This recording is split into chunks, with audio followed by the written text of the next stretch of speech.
Tole je recept za tako sočen biskvit, da sploh ne boste mogli verjeti. Da bo pa zadeva še bolj okusna, bomo dodali preprosto nekaj sadja. V našem primeru jagode, sveže, lahko bi pa uporabili tudi kakšno sadje s kompota. Poglejmo kar recept.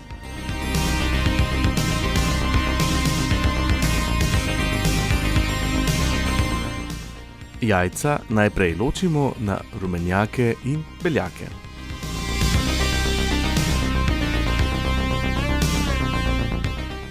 Nato stepemo beljake, toliko, da dobimo čvrst sneg.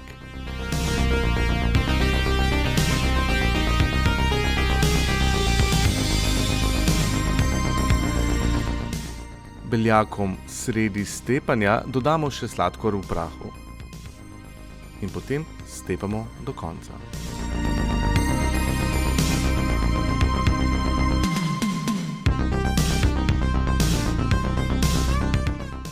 Zdaj je pa čas, da stepemo še rumenjake.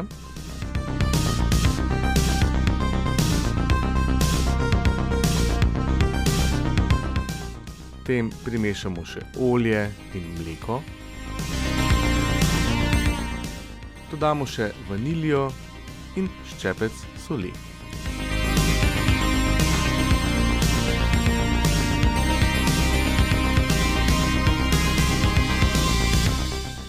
Rumenjake zdaj vmešamo k stepenim beljakom in nežno premešamo z lopatko.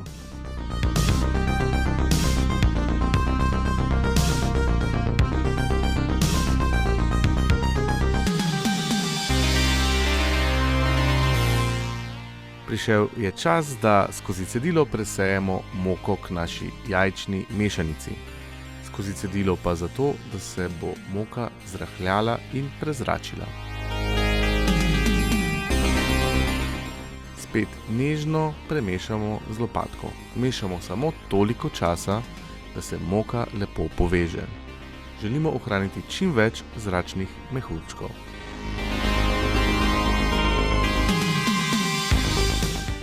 Potem pa narežemo jagode. Tele so kar fine, domače in z vrta. No, okej, z trgovine so. Če jih imate z vrta, pa le uporabite te.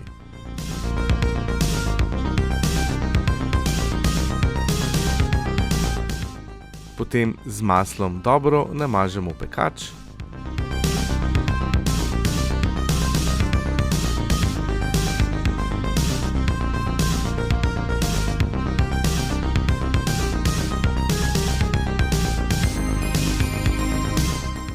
Ko je pekač namaščen, ga pa posipamo še z moko. Tako bomo poskrbeli, da bomo biskvit lahko dobili enostavno ven iz pekača, ko bo pečen. Pazimo, da ne damo preveč moke. Ni pa nič hudega, če se nam malo vsuje, jo samo okoli obrnemo pekač in moka gre ven. Tako, zdaj je pa čas, da dodamo biskvit v pekač. Malce razporedimo. In povrh razporedimo še polovičke jagod. Pečemo pri 150 stopinjah Celzija nekje 40 minut, na koncu pojačamo na 170 stopinj še za 5 minut in naš biskvit je pripravljen. Lahko ga posujemo še s sladkorjem v prahu in uživamo.